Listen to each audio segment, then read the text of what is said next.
6 months ago, if you had asked me what I thought I'd be doing today, the answer would not have been transporting a drugged skunk to the house where my soon-to-be ex-husband lived with his much younger fiancée.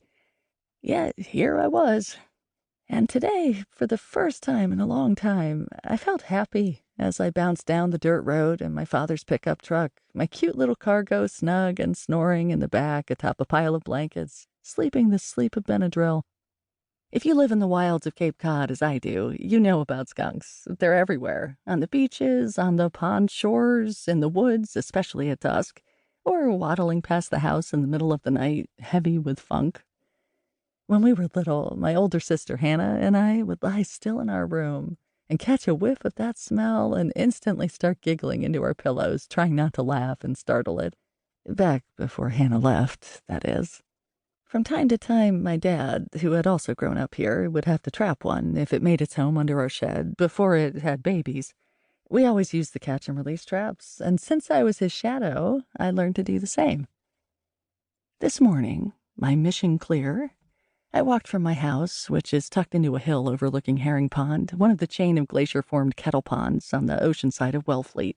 I went down the steep, winding path of stone stairs we'd put in 15 years ago, down the little path past the dock we'd rebuilt when we first moved in, and over to the sandy shore, accessible only to those who knew where to find it. There was the trap, and there was my sweet little skunk, sound asleep, its little sides rising and falling, a slight snore escaping its pointy little snout. Adorable. Flower, I'd call her. I felt a little guilty for what I was about to subject it to. It wouldn't get hurt. Brad was so not the type to do anything other than jump on a chair and scream. I couldn't see Melissa bashing in a skunk's head and possibly getting her perfect clothes messy. The daughter, she might like the chaos. She was practically a teenager after all, and my sources told me she also hated Brad and possibly Melissa. Today, Bradley Thayer Fairchild, my husband of 19 and a half years, was at my sister's office making wedding plans with his child bride, 16 years younger than he is. My sister Hannah is a wedding planner. The bride, or that slut, as I call her, was closer in age to our son than to Brad. Harassment was warranted.